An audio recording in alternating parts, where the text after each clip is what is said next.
did Rondo look out there in scrimmage today? I think he looked pretty good. Obviously I think sometimes constraints to how long he can go, but it's always good to have one of our leaders out on the floor for sure. When you look what Utah did during the offseason, how much of a challenge can they be, not just tomorrow, but throughout the season? One thing about their team, they're always going to be very good, very solid defensively.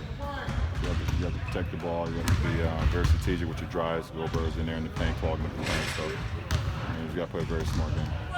We know that you guys have a lot of new things this year, and you mentioned after the first game, the system, personnel, players, coaches, all that stuff. But in terms of the offense, where do you think you guys are in terms of everyone recognizing it and being able to find counters when a team can make it? We practice on it every day, and I think every day will get us better and better acclimate what we want to do. LeBron, Utah's kind of primary creators are both their guards. Conley coming over with Mitchell. Thinking way back to a series when you guarded Derrick Rose for almost an entire playoff series. Is there a certain way you approach a team that has those smaller playmakers as their main creators as opposed to a big wing? No. Because no matter if you're a big wing or a small creator, you're able to create. You create your own shot, create for others. So you just have to be in tune with the game plan. I saw you posted on your couch watching a bunch of games last night. Say that again? You posted that you're watching a bunch of games last night. You see the Brooklyn game? Yeah. What did you think of the performance by Kyrie Irving? His first game as a net? What do you mean? Is It's an opening question to ask. Yeah, what do you mean? What was your take on his last shot?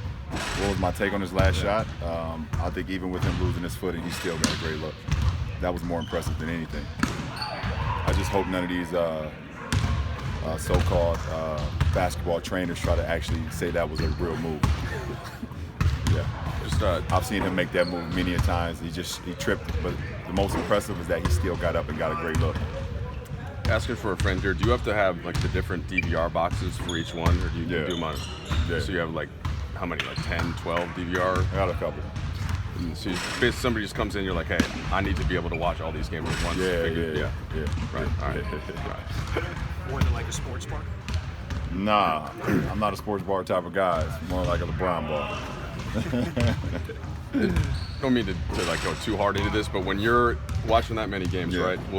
How often will you end up focusing on one versus kind of just be aware of the others, and then will you tape some and watch? I watch all of them at the same time. I'm serious. No, I believe you're right. I can watch every last one of them at the same time, and then depending on the game and the score, like the Brooklyn game in general, I saw the last. Possession, tie game. Well, Kyrie went up 3, hit the 3. Cat came back, tied the game. Kyrie got a pick and roll, got iced, pocket pass to Jared Allen, missed 2 free throws, rebound Torian Prince, block shot. Andrew Wiggins missed overtime, so I watched all the way until Kyrie missed the shot at the end of the overtime, and then I watched the rest of the games as well. I watched obviously a lot of the OKC Utah game because we play Utah tomorrow, and CP is a great friend of mine.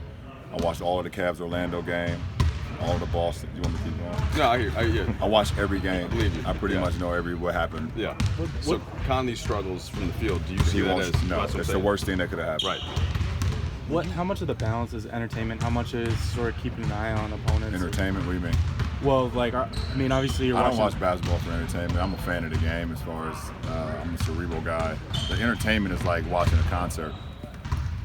For me, watching a concert and being able to sit there and just be like, wow, this is great. For me, basketball is like reading a great book for me. I don't believe great books are entertainment. I think it's something that just continues to strengthen the mind. And that's what I love about basketball. It continues to strengthen my mind every time I watch it. And watching the Utah game, how much did you analyze what they do, what you guys are going to do?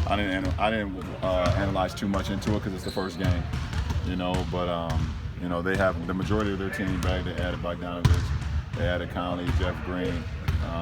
But for the majority, Ed Davis is another addition. But for the majority, they have their nucleus back. They have their coaching staff. They have their system in place within the last couple of years. But I don't really take too much out of just one game. Conley struggled. He missed, I think, 8 of his right-hand floaters, which has been a money of his whole career. So, I didn't analyze that too much. To remember all the Do you ever jot down notes? Nah, it's just in my mind. Just stays like crazy. Yeah, I don't really jot down notes too much. It just goes into my mind. I'm able to store it. Like Jay-Z? Yeah, like Jay-Z. He doesn't A write few lyrics, of us, right? a few of us in this world. All right, appreciate it. Thanks for watching ESPN on YouTube. For more sports highlights and analysis, be sure to download the ESPN app. And for live streaming sports and premium content, subscribe to ESPN Plus.